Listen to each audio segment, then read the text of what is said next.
ಈಗ ರಾಜಾರಾಮ್ ಮೋಹನ್ ರಾಯ್ ಅಂದ ಕೂಡಲೇ ಈಗ ನಮ್ಮ ಭಾರತಕ್ಕೆ ಅವರು ಬಹಳ ದೊಡ್ಡ ರೆವಲ್ಯೂಷನಿಸ್ಟ್.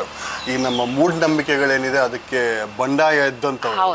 ಆಮೇಲೆ ಈ ಸತಿ ಸಿಸ್ಟಮ್ನ, ಸತಿ ಸಹಗಮನ ಪದ್ಧತಿಯನ್ನ ಬ್ರಿಟಿಷರು ಇದರಲ್ಲಿ ನೆಲೆಯಲ್ಲಿ ತೆಗೆದು ಹಾಕ್ದಂತ ಅದು ಕೇಳ್ತಾ ಇದ್ದಂಗೆ ಎಷ್ಟೋ ಜನ ಹೆಣ್ಮಕ್ಳು ಬದುಕನ್ನ ಅದೊಂದು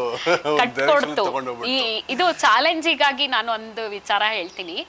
ನಮ್ಮ ಅಜ್ಜಂದ್ರೆ 10 ಜನ, ನನಗೆ ಅಜ್ಜಂದ್ರು 10 ಜನ. ಅವರು ಕಡೆಯಲ್ಲಿ 4 ಜನ ಹೆಣ್ಮಕ್ಳು, 6 ಜನ ಅಜ್ಜಂದ್ರು. ನನಗೆ 10 ಜನ ನಮ್ಗೆ ಅಜ್ಜಿ, 4 ಜನ ಅಜ್ಜಿರು, 6 ಜನ ಅಜ್ಜಂದ್ರು, ಆಯ್ತಾ. ಸೊ ಅದರಲ್ಲಿ ಒಬ್ರು ಮಾತ್ರ ಉಳ್ಕೊಂಡಿದ್ದು, ಹೆಣ್ಮಗಳು ಒಬ್ಳೇ ಉಳ್ಕೊಂಡಿದ್ದು. ಅವಾಗೆಲ್ಲ ಬಾಲ್ಯ ವಿವಾಹ ನಡೆಯೋದು, ಬಾಲ್ಯ ವಿವಾಹ ಮಾಡಿದ್ರು. ಅವರು ಒಬ್ರು ಸುಮಿತ್ರಾಬಾಯಿ ಅಂತ ಹೇಳಿ, ಆಕೆಗೆ ಚಿಕ್ಕ ವಯಸ್ಸಿಗೆ ಮದ್ವೆ ಆಗಿ ಗಂಡ 1 ವರ್ಷದಲ್ಲೇ ತೀರ್ಕೊಂಡ್ಬಿಟ್ರು. ಆಗ ನಮ್ಮ ಮುತ್ತಜ್ಜ ಯಾವುದೇ ರೀತಿಯಾದಂತಹ ಶಾಸ್ತ್ರ ಸಂಪ್ರದಾಯವನ್ನ ಮಾಡ್ಕೊಡ್ದು, ಯಾವುದೇ ರೀತಿಯಾದಂತಹ ಹೆಣ್ಮಕ್ಳಿಗೆ ಯಾವುದೇ ರೀತಿಯಾದಂತಹ ಏನೇ ಇದನ್ನು ನಾವು ಮಾಡ್ಕೊಡ್ದು ಅಂತ ಹೇಳಿ ಅವ್ರನ್ನ ಓದಿಸಿ, ಆ ಕಾಲಕ್ಕೆ ಓದಿಸಿ ಅವರು ಹೆಡ್ ಮೇಡಮ್ ಆಗಿ ಅವರ ಸರ್ವಿಸನ್ನು ಮುಗಿಸಿ 1.5 ವರ್ಷ ಆಯಿತು ಅವರು ತೀರೋಗಿ. 96 ವರ್ಷ ಬದುಕಿದ್ರು ಆಕೆ. ಇದು ತುಂಬ ಸಂತೋಷದ ವಿಚಾರ. ಯಾಕೆಂದರೆ ಆ ಕಾಲಕ್ಕೆ ಹೆಣ್ಮಕ್ಳನ್ನ ಗಂಡ ಹೋಗ್ಬಿಟ್ರೆ ಏನೋ ಒಂಥರ ವಿಕಾರ ಮಾಡಿ ಬಿಡೋ ಅಂತಹ ಕಾಲ ಅದೆಲ್ಲ. ಹೇಳ್ತಾ ಇದ್ರ ಮೇಡಮ್, ಇದು ಹೆಂಗೆ ಹೇಳ್ತಾ ಇದ್ರು, ನನ್ನ ಅಜ್ಜ ಎಲ್ಲರೂ ಹೇಳೋರು. ನಿಮ್ಗೆ ಏನ್ ಅನಿಸ್ತಾ ಇತ್ತು? ಇನ್ಸ್ಪಿರೇಷನ್ ಅವೆಲ್ಲ ನಮ್ಗೆ.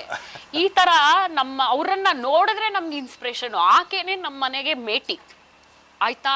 10 ಜನ ಅಣ್ಣ ತಮ್ಮಂದ್ರು, 6 ಜನ ಅಣ್ಣ ತಮ್ಮಂದ್ರು ಸಾಕಿದ್ರು. ಅವ್ರ ಮಕ್ಕಳು, ಅವ್ರ ಮೊಮ್ಮಕ್ಳಿಗೂ ಸಾಕಿ ಆಕೆ ಅವರ ಒಂದು ಕೊಡುಗೆ. ನಮ್ಮ ತಂದೆ ಇಷ್ಟೆಲ್ಲ ಹೋರಾಟ ಮಾಡಿ ನಮ್ಮ ಇದರಲ್ಲಿ ಬಂದಿರೋರು, ನಾನು ಆ ಥರ ಇರಬೇಕು ಅಂತ ನಮ್ಮನೇಲಿ ನಾವು ಅವ್ರಿಗೆ ಗಂಡು ಅಂತಾನೆ ಹೆಸರಿಟ್ಟಿದ್ವಿ. ಅವರ ಒಂದು ಶಕ್ತಿ ಹೇಗಿತ್ತು ಅಂದರೆ, ಯಾವುದೇ ಕಾಯಿಲೆ ಕಸಾಲೆಗಳು ಇರಲಿಲ್ಲ ಅವರಿಗೆ. ಯಾವುದೇ ರೀತಿಯಾದಂಥ ಕಾಯಿಲೆ ಕಸಾಲೆ ಇರಲಿಲ್ಲ. 1000 ಜನಕ್ಕೆ ಪಾಠ ಮಾಡೋರು, 1000 ಜನಕ್ಕೆ ಅನ್ನ ಹಾಕೋರು. ದಾಸೋಹ ನಡೆಯೋದು ನಮ್ಮ ಮನೇಲಿ, ಅನ್ನ ದಾಸೋಹ ನಡೆಯೋದು. 1000 ಜನಕ್ಕೆ ಅನ್ನ ಹಾಕೋರು. ಈಗಲೂ ದಾಸೋಹ ನಡೀತಾ ಇದೆ. ಸೊ ನಾ ಹೇಳೋದು, ಆಗೊಂದು ಇನ್ಸ್ಪಿರೇಷನ್. ಅವರು ಒಂದು ಏನು ಹೇಳೋರು, ಹೆಣ್ಮಕ್ಳಿಗೆ ಯಾವುದೇ ರೀತಿಯಾದಂಥ ನೋವನ್ನ ಉಂಟು ಮಾಡಬೇಡ್ರಿ, ನಮ್ಮ ಮೂಲ ಆಧಾರನೇ ಹೆಣ್ಣು ಅಂತ ಹೇಳೋರು. ಸೊ ಹಾಗಾಗಿ ಅದೇ ಒಂದು ನೆಲೆಗಟ್ಟಲ್ಲೇ ನಾವುಗಳು ಬೆಳ್ಕೊಂಡು ಬಂದಿರೋದು.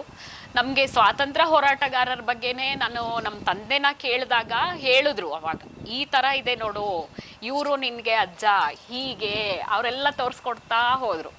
ಸೊ ಅವಾಗ ನಮಗೆ ಇನ್ಸ್ಪಿರೇಷನ್ ಅವೆಲ್ಲ. ಬಹಳ ಒಳ್ಳೆ ವಿಚಾರ ಅದು. ಆದರೆ ಇವಾಗ ಈಗಿನ ಸಮಾಜದಲ್ಲಿ ಎಷ್ಟೋ ವಿಚಾರಗಳು ಮೇಲೆ ಕೆಳಗೆ ಆಗ್ತಾ ಇರುತ್ತೆ, ತೊಂದರೆಗಳು ಹೆಚ್ಚಾಗಿದೆ. ಇದನ್ನೆಲ್ಲ ನೋಡಿದಾಗ ನಿಮಗೂ ಬಂಡ ಹೇಳ್ಬೇಕು ಅಂತ ಖಂಡಿತ ಇಲ್ಲ. ಏನಾಗ್ತಾ ಇದೆ ಅಂದ್ರೆ, ಸ್ವಲ್ಪ ಜನ ನಮ್ಮ ದೇಶದಲ್ಲಿ ನಾನು ಹೇಳ್ತೀನಿ, ನನ್ನ ಅನಲೈಸ್ ಪ್ರಕಾರ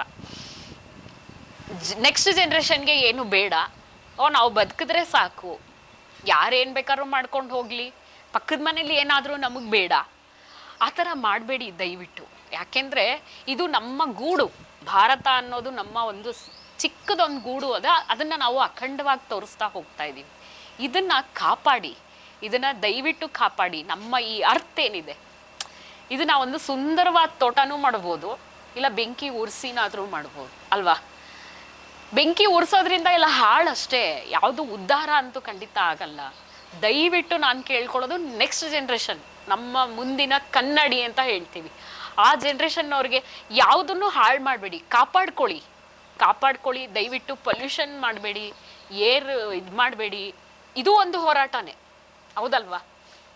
ಸಣ್ಣದೊಂದು ಗಿಡ ನೆಡೋದು ಇವಾಗ ಒಂದು ಶೋ ಆಫ್ ಆಗೋಗಿದೆ. ಒಂದು ಸಣ್ಣ ಗಿಡ ನೆಡ್ತಾರೆ, ಯಾರೋ ನೆಟ್ಟಿರ್ತಾರೆ, ಇವ್ರು ಶೋ ತೋರಿಸ್ಕೊತಿರ್ತಾರೆ. ಗಿಡ ಅಲ್ಲ ಕೊಡ್ಲಿ, ನಾ ಹೇಳೋದು ಕೊಡ್ಲಿ, ಆದ್ರೆ ಅದಕ್ಕೆ ಪೋಷಣೆ ಮಾಡ್ತಾ ಇದ್ದಾರಾ ಸಣ್ಣದಾಗಿ. ಇವಾಗ ನೀವು ಇಲ್ಲೊಂದು ಗಿಡ ನೆಟ್ಟಿದ್ದೀರಾ, ಅದಕ್ಕೆ ಪೋಷಣೆ ಮಾಡ್ತಿದ್ದೀರಾ, ಅದಕ್ಕೆ ನೀರು ಹಾಕ್ತಾ ಇದ್ದೀರಾ. ಕಷ್ಟ ಆದ್ರೂ ಚಿಂತೆ ಇಲ್ಲ, ಒಂದು ನೀರು ಹಾಕಿ, ಗಾಳಿ ಬೆಳಕು ಅದಾಗೆ ಸಿಗುತ್ತೆ, ನೀರು ಹಾಕಿ ಪೋಷಣೆ ಮಾಡಿ. ಯಾವುದೇ ರೀತಿಯಾದ ಪಲ್ಯೂಟ್ ಜಾಸ್ತಿ ಮಾಡಬೇಡಿ, ಏರ್ ಪಲ್ಯೂಟ್ ಮಾಡಬೇಡಿ. ಮತ್ತು ಮಾಮೂಲಿ ವಾಹನಗಳದೇ ಜಾಸ್ತಿ ಇದಾಗ್ತಾ ಇದೆ. ಎಷ್ಟು ಜನ ಕಾಯಿಲೆ ಸಣ್ಣ ಸಣ್ಣ ಮಕ್ಕಳಿಗೆ ಆಗ್ಲೇನೆ ವ್ಯಾಕ್ಸಿನೇಷನ್ ತಗೊಳ್ಳೋ ಅಂತಹ ಒಂದು ನಿಟ್ಟಲ್ಲಿ ನಾವಿದ್ದೀವಿ.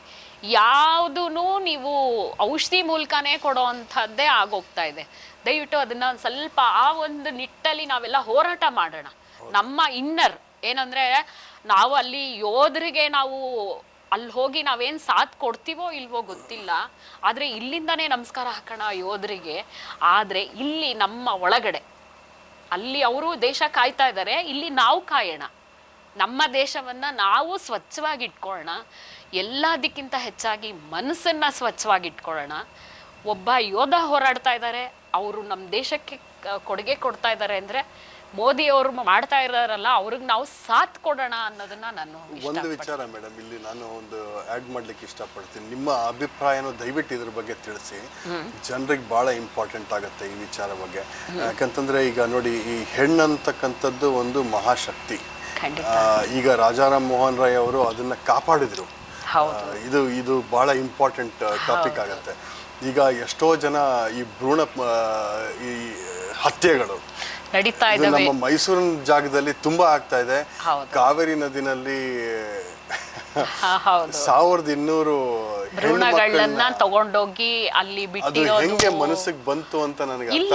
ಜನಗಳು ಏನಾಗ್ತಿದ್ದಾರೆ ಅಂದ್ರೆ ಮನುಷ್ಯತ್ವನ್ನ ಮರ್ತು ಹೋಗ್ತಾ ಇದ್ದಾರೆ. ನಾವೆಲ್ಲ ಮನುಷ್ಯರು ಅನ್ನೋದನ್ನ ನಾವು ಮೊದಲು ಅರ್ಥ ಮಾಡ್ಕೋಬೇಕು. ಯಾಕಂದ್ರೆ ಈಗ 84 ಕೋಟಿ ಜೀವರಾಶಿಯಲ್ಲಿ ಮನುಷ್ಯನು ಪ್ರಾಣಿನೇ ನಿಜ, ಆದರೆ ದೇವರು ನಮ್ಗೊಂದು ಬುದ್ಧಿಶಕ್ತಿ ಅನ್ನೋದನ್ನ ಕೊಟ್ಟಿದ್ದಾನೆ ಅಲ್ವಾ. ಎಲ್ಲಾ ಪ್ರಾಣಿಗಳಿಗೂ ಸಮವಾಗಿ ಕೊಟ್ಟಿದ್ದಾನೆ ದೇವರು. ನಮ್ಮ ತಲೆಯನ್ನ ಇಲ್ಲಿ ಮೇಲೆ ಕೊಟ್ಟಿದ್ದಾನೆ. ಸೊ ನಮ್ಗೆ ಒಂದು ಯಾವುದೇ ಒಂದು ವಸ್ತುವನ್ನ ಅದನ್ನ ಕಾಪಾಡಬೇಕು ಅನ್ನೋದನ್ನ ನಾವು ತಿಳ್ಕೊಂಡಾಗ ಆವಾಗ ನಮ್ಗೆ ಒಂದು ಏನು ಅದ್ರ ಬಗ್ಗೆ ಹೇಗೆ ಕೇರ್ ಮಾಡ್ಬೋದು, ಹೇಗೆ ಅದನ್ನ ನೋಡ್ಕೋಬೋದು. ಹೆಣ್ಣು ಗಂಡು ಅಂತ ಇಲ್ಲ ಇಲ್ಲಿ, ಪ್ರಕೃತಿಯಲ್ಲಿ ಚೇಂಜಸ್ ಅಷ್ಟೇ.